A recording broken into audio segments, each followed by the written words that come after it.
Hello, Brother Monroe here. Welcome back to Manor Lords, where I'm just going to go over some of the kind of most commonly asked questions about how you get started with the game. I was actually in the Manor Lords Discord trying to help folks out right after it went live. I do have the beginner's guide up, of course, but this is more to cover things that have come up again and again and again. I'll try not to repeat myself, but if I do, hopefully you'll bear with me. So I'm here in peaceful mode. I've just been quietly doing my own thing. Yeah, this is very much based on the Q&A that Hooded Horse and Slavic Magic put together, and you can read that. I will link to it in the video description if you prefer reading to listening. But I thought I'd just actually show you, because it can be helpful to actually see what they're talking about. So the first thing is, what should you build to gather and store basic supplies straight off the bat? What do you do when you either get a new region? I've just started one here, but if I was to start a new region over here, what's the first things that you want? And the developers suggest starting off with a granary. Good call. Build a granary, assign a worker to it, get your supplies out of the rain, very important. A storehouse, same reason, get the firewood that you start with out of the rain. That can be bad. I would straight away assign one person to each, and then once you've got all the supplies in, then I would unassign them to do construction and stuff. Then build a logging camp. You can accidentally soft lock yourself out of progressing from the game if you spend all of your logs and you haven't built a logging camp. So logging camps, very, very important. And a woodcutter. You need a woodcutter in order to get fuel. If you don't have the fuel, then your people will get cold, and then they will be very sad, and they might leave your village and stuff like that. The other thing is you start off with this, the Settlers Camp. There is a little upgrade for this. Do not use the upgrade. The upgrade is bad. Do not get the upgrade to the Workers' Camp. That's for something else. Next up is, should you go straight for farms? This is, again, a good way of showing this. You can see here I have almost no farms at all on this map right now. I know that my farm is going to be down here because I've already had a look at the fertility map. I did the same over here. It was in the beginner's guide video. You know, it's free to build a field, but don't bother trying to get them going initially, because you need a lot of people. You need probably 8 folk in your farm to really get it to properly work, and that's a lot early on. And then you need like the windmill and all the rest of it. So yeah, stick to vegetable plots, chicken coops, berries, and meat when you first start, definitely. Right. They also recommend building the hunting camp immediately as your first building. And that's a good shout, because it doesn't cost anything. You just need a builder. So this is completely free. So once you've got your granary and someone working in it, go get a hunting camp. Really, really good. And then I would probably go for a forager's hut. Afterwards, how soon should you build a marketplace? Pretty much as soon as you have burgage plots, you're going to need a marketplace. A lot of people have trouble with the way the marketplace works. So basically you want plots as close to the marketplace as possible if you plan on upgrading them. And once there are enough goods on the market, then it goes out to the closest plots first. If you're having a real problem getting your plots upgraded, you can build multiple marketplaces, but you can see here I have a max level settlement based around a single big marketplace. You can see here are my level 3 houses. I've got level 2s dotted about, and then the level 1s are on the outside. That's pretty typical, but you don't have to do it like that. You can build multiple marketplaces if you're trying to build a really big settlement or upgrade lots of them. Lots and lots of plots. And people asking about the church. Yeah, you don't need a church straight away. Again, I've built one pretty quick over here. That is because I'm kind of rushing development points. But a church is not super essential until you are going for the level 2 upgrade. And in fact, I would generally recommend filling out all of these things and then building the church, because then you can go straight for it. They have some other things, tempering expectations mainly. Oh, what about multiplayer? No, there are no plans for multiplayer. This is a single-player game. You need empty burgage plots for people to move in. That makes perfect sense. Can you set maximum production limit on items? Now, this is a particular problem if you've gone in for a Fletcher's shop. I will find my Fletcher's shop. Here it is. If you have your Fletcher enabled, they will take planks and turn them into bows. Probably quite a lot of bows. In a very short space of time, and you will suddenly have no planks. If you want to stop them doing that, you can click this button and pause the building, and then they will no longer produce it. Very, very handy. You can do that with pretty much any of the kind of burgage plot production buildings. You can also do it with regular buildings. You can just pause them, which leaves the families assigned. Although it's usually better to just unassign families. Ox running away. I've had this as well. If you try and move your hitching post early on, it's quite common that in the process of doing that, your ox will disappear. It's better to build a spare one, and then once it's built, demolish your old one, and then they'll move the ox to the new one. Yeah, just be very careful if you're new to the game. Just leave the hitching post, the starting hitching post alone. Just build a new one wherever you want it. Lots of people ask about what... Basically, you want oxen. They pull your logs. That's super useful. Horses are actually pretty good. And I can show off what they're for over here. I have 2 traders set up, and they have horses assigned to them directly. The horses allow your traders to pull a cart, so it increases the volume that you can trade. And a trading post with 2 horses can get a pretty good trade going, basically. So, unless you're doing that, you just want more oxen. Right. Won't worry about the King's Road, because that's a very minor issue. Retinues. Yes, and military units in general. These are all of the military units that you can get. I'm going to ignore my second retinue, but we just raise them up.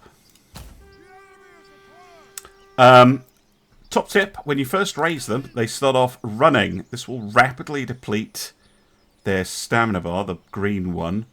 So I would always switch that off as soon as they've started raising up. We'll just let them walk over. Your retinue, though, it's not obvious how you get more to a lot of players. If you select it, you see this button here, the retinue customization button. If you hit that, then you can buy new men-at-arms for 50 personal treasury, which is this number, not this one. You can buy it. You can buy more of them. You can customize them. Very cool. You can rename them. Also very cool. And you can upgrade their armor, which I strongly recommend, because this makes them really, really dangerous when you upgrade them. So yeah, you can You can upgrade your existing ones. You can change what weapons they have. You can change their helmets. You can change the colours that they wear, and you can add new men to your retinue like that. Anyway, while we wait for the military to get over here, let's quickly hop back to the trading post, because I think this is the question I saw the most often. It's like, how do I trade?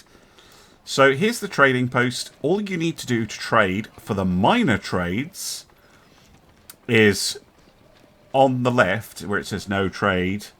Click that and then choose import if you want to buy it, export if you want to sell it, and full trade if you want to automatically buy if you're under your limit and sell if you're over it. And then set this number over here to some value of more than 1. Yeah,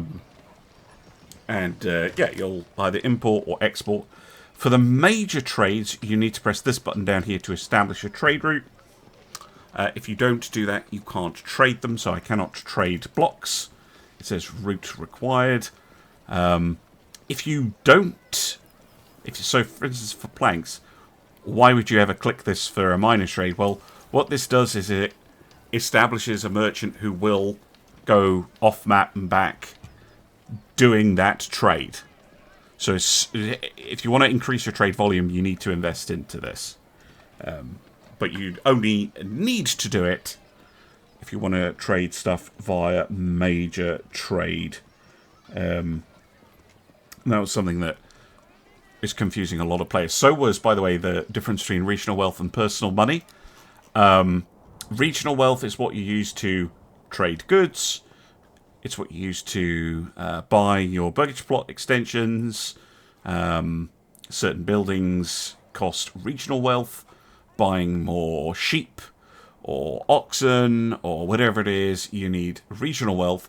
Your personal treasury wealth is shared between regions. So you can see here, Selbitz only has 35 regional wealth.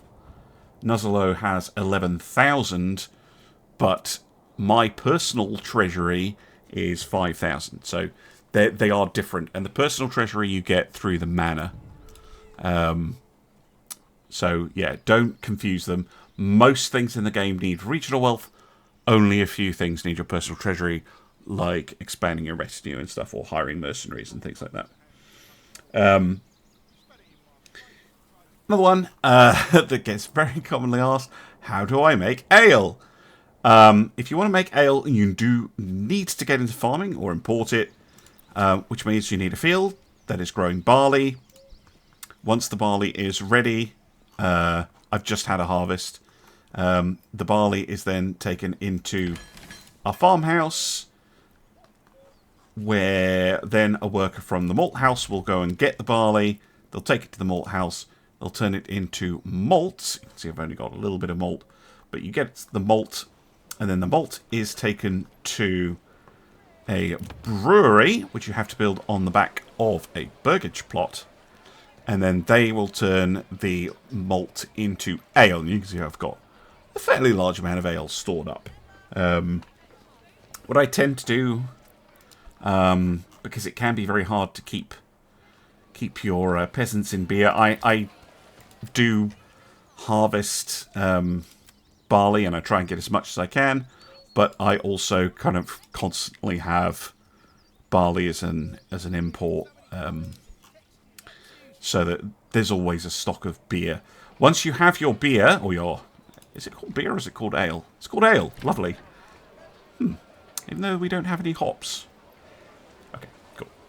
Once you have your ale, if you assign someone to the tavern, a tavern worker will go and get the beer and take it to the tavern, and then it will count for your plots.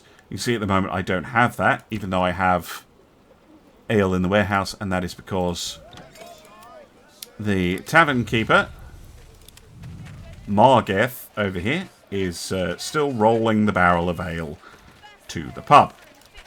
So I should probably assign some more tavern workers, but Laszlo is fine. I don't need to worry about it.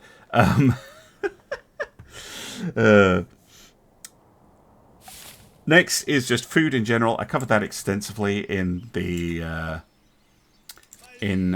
beginner's guide, but I think it's worth repeating that if you want really large quantities of food, you probably will need to get into farming. Your burgage plots are super important to get your food like up there. Getting chicken coops, vegetables, orchards are very, very useful for that. Things like that. Rye is a really, like, both of these are really good options for your development point. Rye gives you a lot of wheat gives you a lot of grain, which you can process into flour and make bread. And yeah, that's just useful. Right, I'm going to have a quick look at military stuff, seeing as I have them here. So, this is not from the FAQ. This is something that people ask me quite a lot. What are the different units you can get? So, currently on 0.7.955, these are the units that you get access to, aside from mercenaries, who I guess we could just pick up, like mercenary infantry.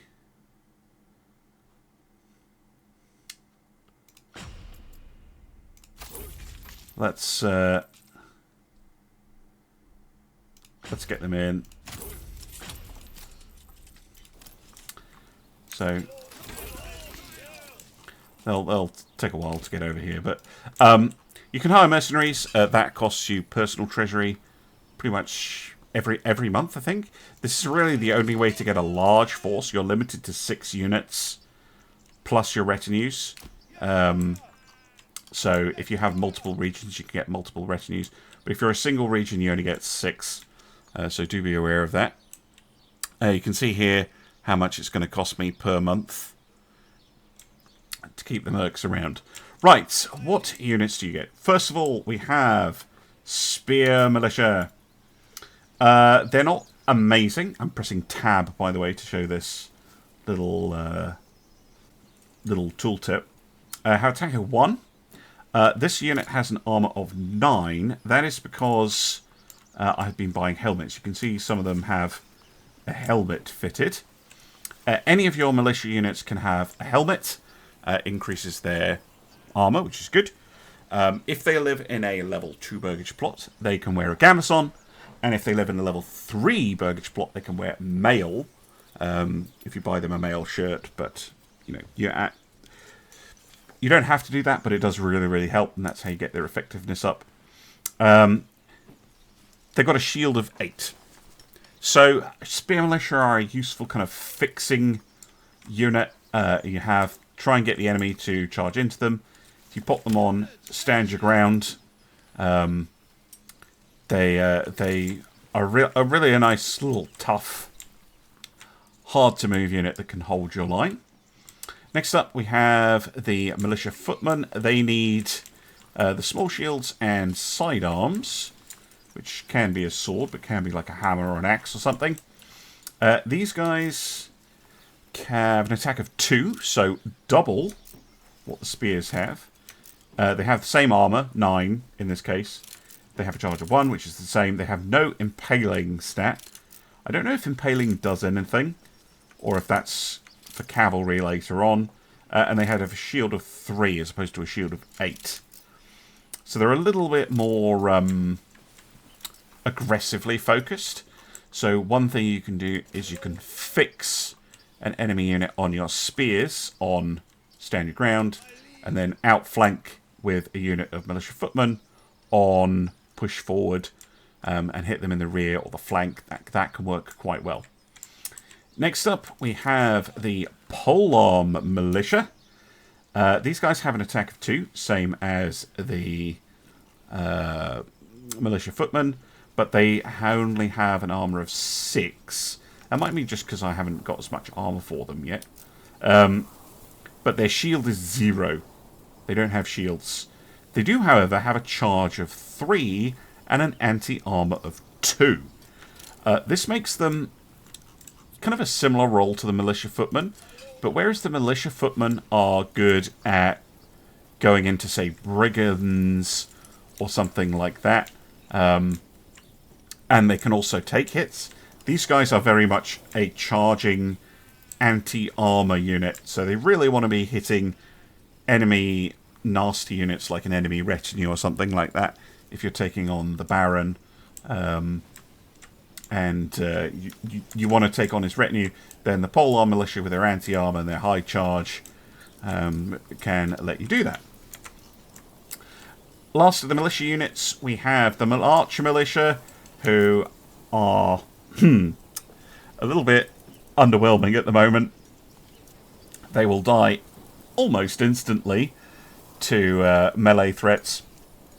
Although, in one of the early access versions, they could attack in melee. At the moment, they can't. They have an attack of 0, which is just useless. They have 0 shield. Just very, very poor. And currently, their range damage output is pretty awful. In one of the other early access builds, though, these guys were flipping amazing. You could send one unit out to a bandit camp. They would shoot half the brigands dead before they even got to them, and then when they got to them, they just bonked them on the head, and that was that. So archers are in a weird spot balance-wise, but assuming they get balanced out, they are best off sat behind your melee units, just plinking away and trying to damage enemy units. They're going to be most effective against units that do not have a shield, such as Polearm Militia. No shield means that it's very hard for them to avoid arrows, whereas if you're trying to shoot your a Spear Militia, that's going to be a lot more difficult. And last of the regular units, you have the Retinue, who are super tanky. This is a fully upgraded Retinue with the upgraded plate armor. They have an attack of 4, easily the highest of any of the militia units you get. They have an armor of 82, which is insanely good. They have a charge of 2, not quite as good as the Polearm Militia, but superior to your militia footmen. They have an anti-armor of 1, again, not quite up to the Polearm Militia, but it's certainly not bad. And a shield of 62, meaning that they are very, very tanky. If you have multiple regions and you have, like, well, let's say you managed to get the Baron down to his last province and you built manors and upgraded them all, you could have 1, 2, 3, 4, 5. You could have 7 units of retinue, which is just crazy stuff. Really, really nasty. Right, where are those mercs? Still all the way back here. Right, let's have a look at you. Form up. So these are from the green caps. We have light mercenary archers. Basically the same as your archer militia. Nothing too fancy there. I think they are maybe identical. Actually, my archer militia is slightly better. So this is just an archer militia unit. Light mercenary infantry. Attack of 2, armor of 6, shield of 3. Are very similar to your militia footmen, except slightly worse in this case. And this is just the same unit. So none these guys, they're good cannon fodder. Right, off you go. Wait, it dismissed all of them? Oh, God. I wanted to look at the others. God damn it. Okay. Well, that was a mistake. Anyway, yeah. There's a brief overview of what military units you have access to. Basically, your militia here. Your militia are going to be very important. And then you have your hard as nails retinue, which is kind of the core of your force, basically. Right. Hunters not hunting. This is a common one that people run into. They're like, why are my hunters not hunting? Where is my hunting camp? It's in here somewhere. There we go. You have this, the hunting limit.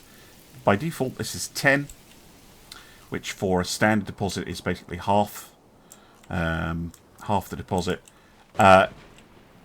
They won't hunt if it gets below 10, and that is simply, or gets to 10, simply because that will kill off the entire herd, and then the resource will disappear.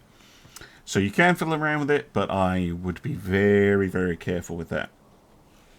Next one is questions about the sawmill. Here we have a saw pit. You assign someone to the saw pit and nothing happens. Very common. The problem is you need an ox to drop off a log for the worker to saw the log. Buy another ox. Build a hitching post right next to the saw pit, as I've done here. Put an ox on it. If you're still having problems, though, you can permanently assign an ox to the saw pit, and then your saw pit will produce lots and lots of planks for you.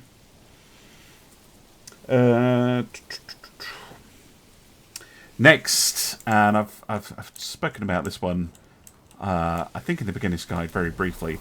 The castle planner is a castle planner. So the walls and towers and stuff, they're designed to go around your manor, like I have with this manor here. This is what you are expected to build with that tool. Now, you might be tempted to try and put walls around your town. It doesn't work, or at least you encounter a lot of bugs if you try and do that. It's also incredibly expensive.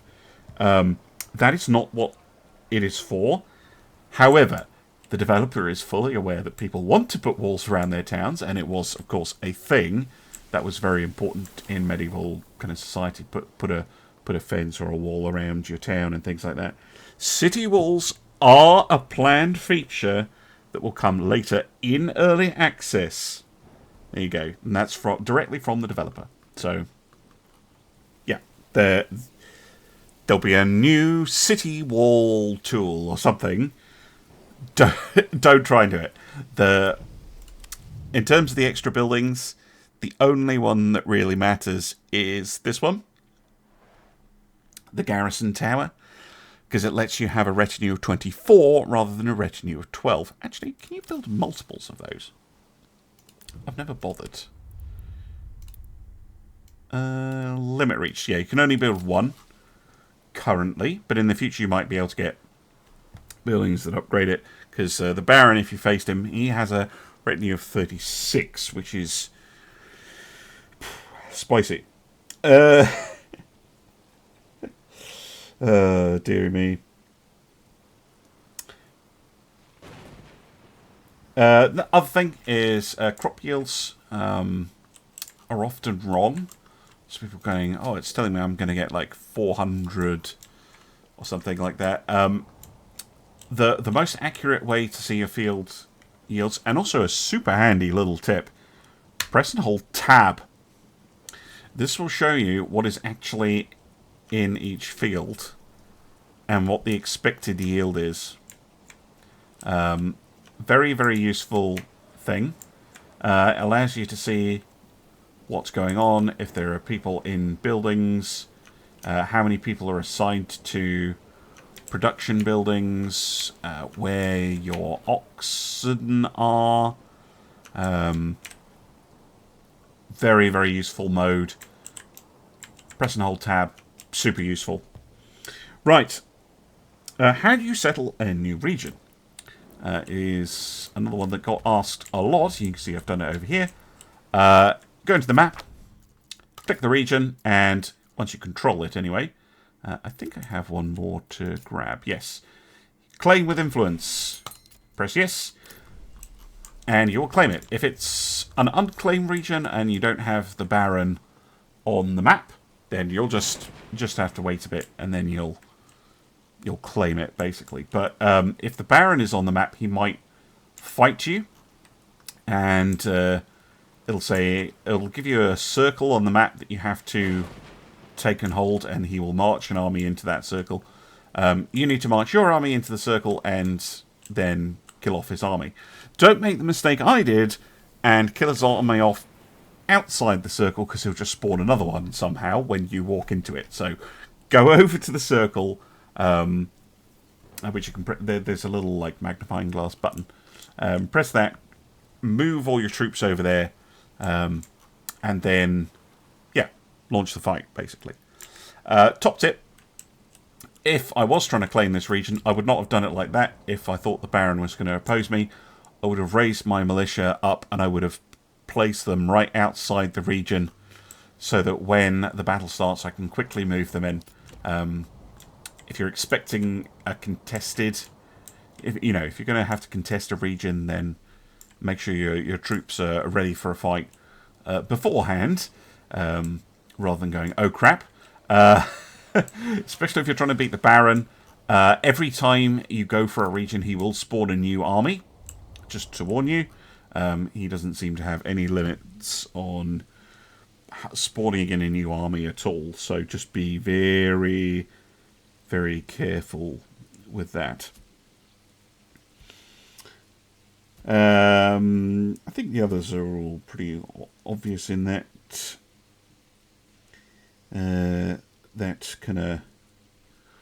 kind of category.